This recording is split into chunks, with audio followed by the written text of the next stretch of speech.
আজকের মাহফিলের প্রধান অতিথি, আজকের মাহফিলের জোহর থেকে নিয়ে শুরু করে এই পর্যন্ত অনেক আলেম ওলামা দোয়া দুরূদ তাসবিহ তাহলিল মিলাদ শরীফ খতম শরীফ পড়েছেন।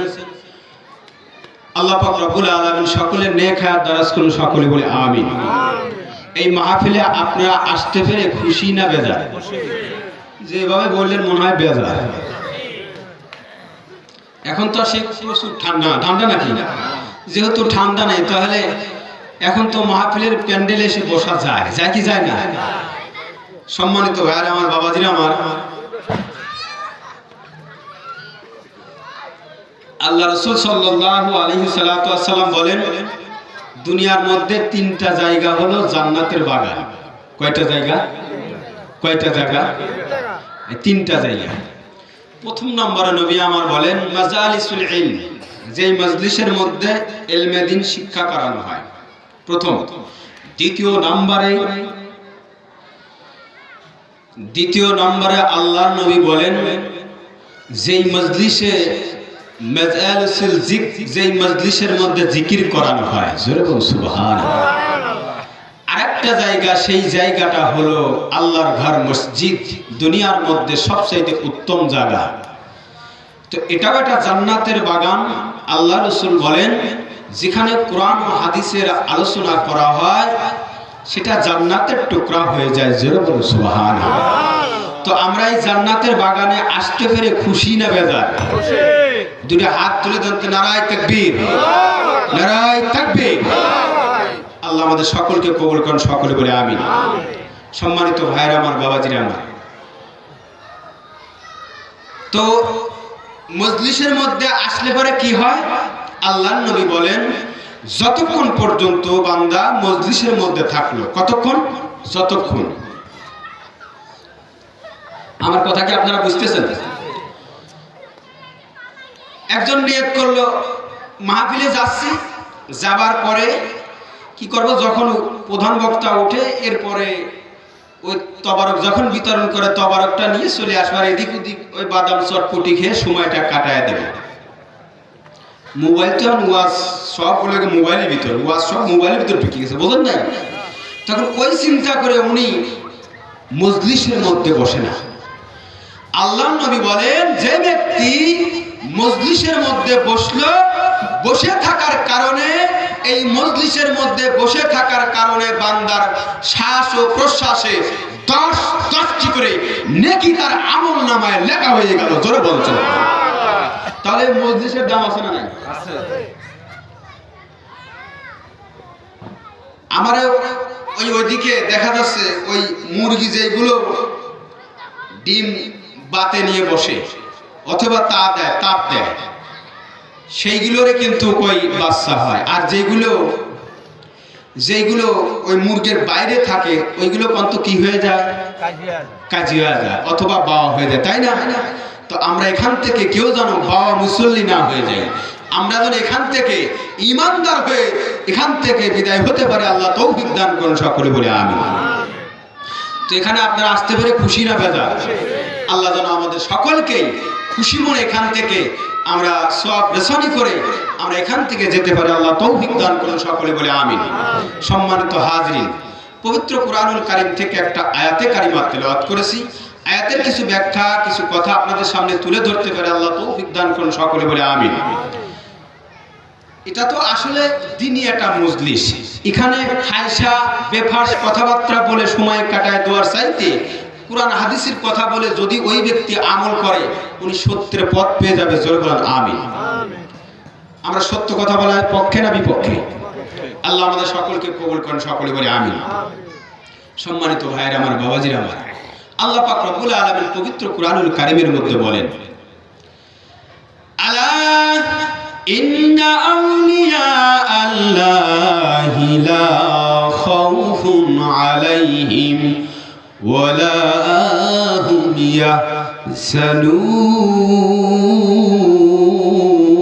ইয়াহজানুন। মহান আল্লাহ পাক রব্বুল আলামিন বলেন আলা, সাবধান, সাবধানের কথা বলছেন আল্লাহ পবিত্র কুরআনুল কারীমের মধ্যে কোন জায়গায় এইভাবে আলা বলে উচ্চারণ করেন নাই, শুধু একটা জায়গায়। সেটা কোন জায়গায়? যখন বান্দা থেকে যখন বন্ধুই পরিণত হয়ে গেছে তখন আল্লাহ ওই জায়গাটা আলা শব্দ ব্যবহার করেছেন। জোরে বলুন সুবহানাল্লাহ। আমার কথা কি বুঝতে পারছেন? আপনারা বলেন তো দেখি, এই বাংলা ভারত উপমহাদেশে ইসলাম এনেছেন কারা? এক কথায় আল্লাহ ওলিরা, তাই না? কথা বোঝা গেছে? এখন যদি বলি এই বাংলাদেশ স্বাধীন করেছে কারা? বাংলাদেশ স্বাধীন করেছে মুক্তিযোদ্ধারা। কারা? মুক্তিযোদ্ধারা। আচ্ছা বলেন তো দেখি, এই মুক্তিযোদ্ধারা বাংলাদেশ স্বাধীন করতে গিয়ে কারো হাত নাই, কি নাই? কারো পা নাই, কারো কি পা নাই, কারো চোখ নাই, কারো দেহ থেকে মাথা আলাদা হয়ে গেছে। গেছে কি গেছে না? গেছে না? আচ্ছা বলেন তো দেখি, ওনারা যদি দেহের মায়া করতেন, যদি হাতের মায়া যদি করতেন, তাহলে কি এই বাংলাদেশ স্বাধীন হইতো? বলেন, সম্ভব ছিল না। হাজারো মা বোনদের ইজ্জতের বিনিময় আল্লাহ পাক রব্বুল আলামিন আমাদেরকে তাদের দিয়ে আজকে বাংলাদেশকে স্বাধীন করে আজকে আমরা মুক্ত হয়ে আমরা সেই পরিবেশ সুন্দর করে আমরা এত সুন্দর আয়োজন করতে পেরেছি। জোরে বলুন সুবহানাল্লাহ। সম্মানিত হাজিরিন, একই রূপ এই বাংলার জমিনে যারা দিনের পর দিন রাতের পর রাত এরকম পাহাড় জঙ্গল পেরিয়ে যারা এই বাংলার জমিনে যারা ইসলাম প্রচার করেছেন, তিনারা হলেন আল্লাহর ওলিরা, আল্লাহর ওলিরা, আল্লাহর ওলিরা। জোরে বলুন আল্লাহু আকবার। তাদেরকে ইসলাম পাইছে, তাই না? আর আল্লাহ পাক রব্বুল আলামিন উনাদেরকে উল্লেখ করে বলতেছেন, আলা সাবধান। নামাজের জায়গায় আল্লাহ বলে নাই আলা, এই কথা আল্লাহ বলেন নাই। রোজার জায়গায় আল্লাহ বলেন নাই আলা সাবধান। হজের জায়গায় বলেন নাই সাবধান। যাকাতের জায়গায় বলেন নাই সাবধান। ফিতরার জায়গায় বলেন নাই সাবধান। এই কথা আল্লাহ কখনো বলেন নাই। আল্লাহ ওলিদের সম্মানকে রেখে দেওয়ার শানেই আল্লাহ পাক রব্বুল আলামিন বলেন আলা সাবধান, ইন্না আউলিয়া, নিশ্চয়ই আমার আউলিয়া। জোরে বলুন সুবহানাল্লাহ। আল্লাহ পাক রব্বুল আলামিন বলেন আলা ইন্না আউলিয়া আল্লাহি লা খাউফুন আলাইহিম ওয়া লা হুম ইয়াহজানুন। আলা ইন্না আউলিয়া, নিশ্চয় আমার আউলিয়া, নিশ্চয় আমার আউলিয়া, লা খাউফুন আলাইহিম ওয়া লা হুম ইয়াহজানুন। যারা আমার বান্দা থেকে যারা বন্ধু হয়ে গেল, তাদের কোনো চিন্তাও নাই, তাদের কোনো ভয় নাই, তাদের কোনো পেরেশানি নাই। জোরে বলুন আল্লাহু আকবার। তাদের কোনো চিন্তাও নাই, তাদের কোনো ভয় নাই। কে বলেছেন? আল্লাহ বলেছেন। কে বলেছেন? আল্লাহ। আল্লাহ বলেছেন। আচ্ছা, আল্লাহর ওলিরা এই জমিনে ইসলাম এনেছে, এতে কোনো সন্দেহ আছে নাকি আপনাদের? আপনারা কি মনে করেন এই বাংলার জমিনে যারা ইসলাম এনেছেন তিনারা বলেন আল্লাহর ওলিরা, আল্লাহর ওলিরা, আল্লাহর ওলিরা, আল্লাহর ওলিরা আমাদেরকে পথ মত আমাদের ইসলামের পুরোপুরি নির্দেশনা আমাদের দেখিয়ে গিয়েছেন। জোরে বলুন আল্লাহু আকবার। আগে মানুষ তসবিহ পড়া শিখতো না, তসবিহ কেমনে টানা হয় জানতো না। এরপরে জায়নামাজ বিছিয়ে নামাজ পড়তে হয় তারা জানতো না। এরপরে ধুতি থেকে এরপরে যারা লুঙ্গি সালোয়ার কামিজ পরালেন তিনারা হলেন আল্লাহর ওলিরা।